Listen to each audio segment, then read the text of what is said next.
Hey everyone, so I don't know if you remember my last video, but I tested at 9 months postpartum a pregnancy test with my breast milk. Um, I kind of wanted to test a theory that I had.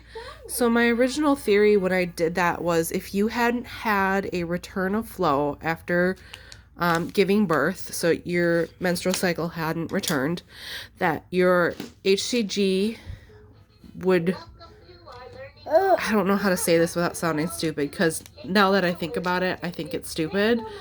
But my original thought was, sorry if you can see my snack edge. Daughters and me have been hungry. Anyway, so my original thought was if you hadn't had your menstrual cycle return, that your test would turn out positive even if you weren't pregnant using breast milk, because then it's like your nature's birth control, because usually if you're breastfeeding, it kind of suppresses your hormones, so you're not ovulating and you're not able to conceive as easily. So my thought was breastfeeding, if you have hormone, you're not going to conceive, whatever. Thinking about it now, that sounds ridiculous, but it's still kind of in the back of my mind that, because I posted about it on a breastfeeding forum, and there was a lot of mixed things. There was people were getting positives if they were pregnant and nursing. People weren't getting positives at all. People were getting positives, but they didn't think they were pregnant. So, like, I'm just trying to narrow down why the test would be positive. A lot of people said that there is a human growth hormone in your breast milk, so obviously it's going to pop a test. But if that was the case, wouldn't all breast milk pop a test? Like, why is there some that are positive and some that are not? So I'm going to try and debunk this, because my last test, I was 9 months postpartum, had not had a return of flow, and was on an IUD and breastfeeding. Now I am nearing 12 months postpartum. I've had a return of flow. I've removed my IUD, and I am still nursing. So I have my milk in a cup.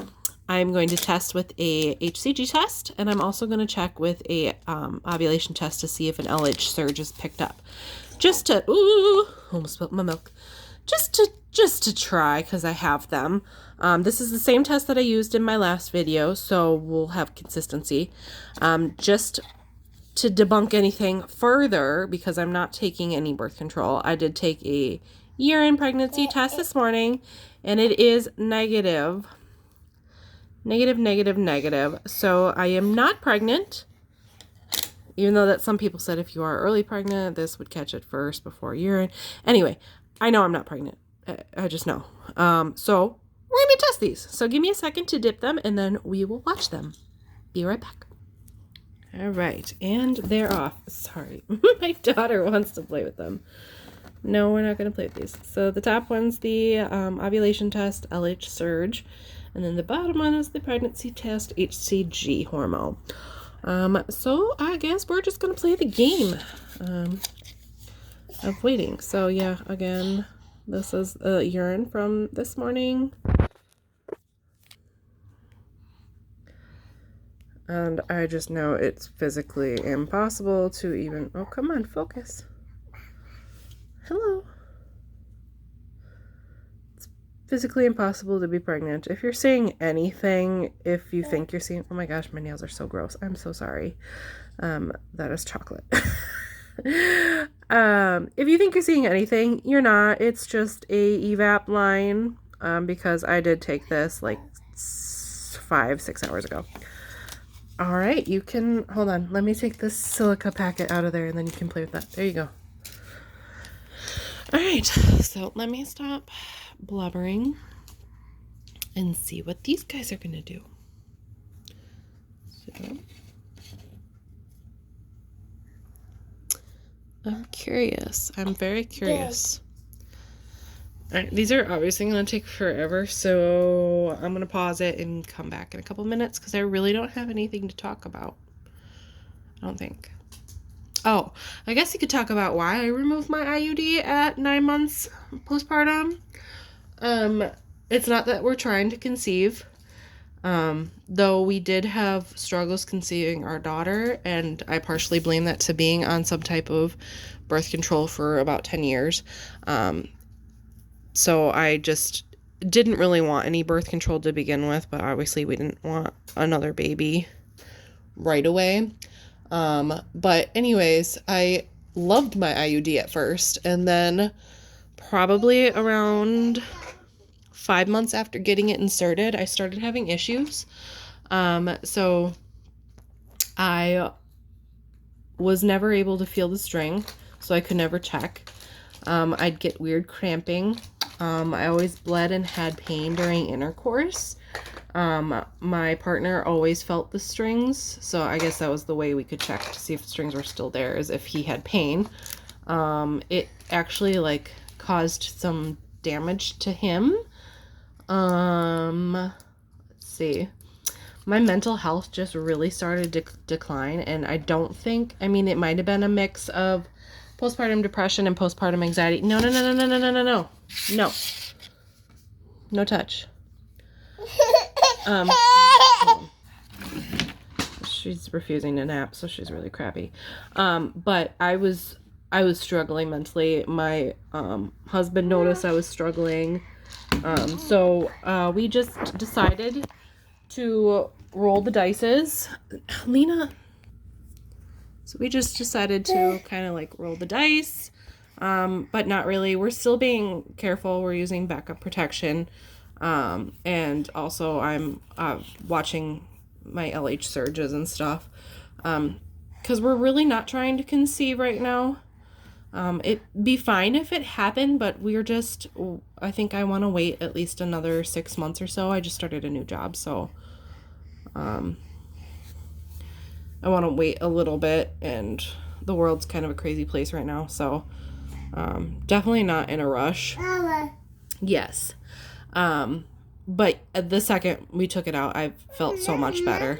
So it just wasn't a great fit. So I've been, I think I had it removed 2 months ago. And I'm just starting to feel better. No, we don't touch. So yeah, that's just kind of a little bit. So I guess this is probably as dry as we're gonna get. So let's check the LH strip first. I don't know why there's so much pink dye on these guys. I don't like these tests at all. These are easy at home, which is weird because I usually love this brand. You know, let me just dip this guy a little bit longer in the milk and see if it helps the dye run a little bit more.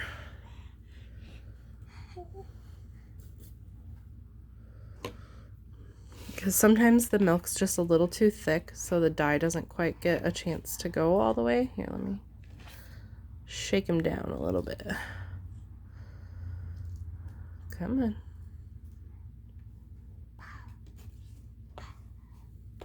Hold on. Alright, we're past the point of saturation with this. Milk is coming out the sides, so I don't think this dye is going to go away. So I guess we'll just have to use our best judgment with this. It's definitely not a surge, but it's darker than any of my urine surges have been, or urine tests. Let me just look from the side. Yeah, so it's dark. It's not a surge, but it's dark, and it's way darker than any of my urine tests have been. I have not caught an ovulation yet in my 2 months of removing hormonal birth control. So nursing's doing something then, I guess. So there's the LH one. Now let's look at the HCG test. Let's see. Yep, there's a line. So this is a breast milk pregnancy test. Same one I used last time, and it's about the same color. Let me look to the side. Yeah, it's about the same color as the previous test. So it's never gotten any darker or any lighter. Come on, focus. But it's there. So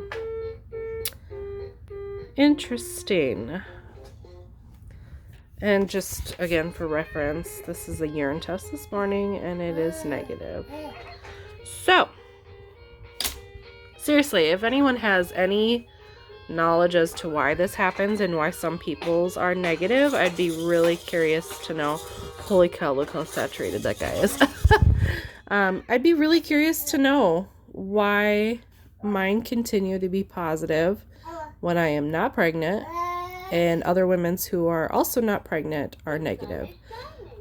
I'm not on hormonal birth control anymore, so I have confusion. If you have answers, leave them down below. Thanks for watching this 10 minutes of nonsense. I appreciate it if you stuck around. See you later.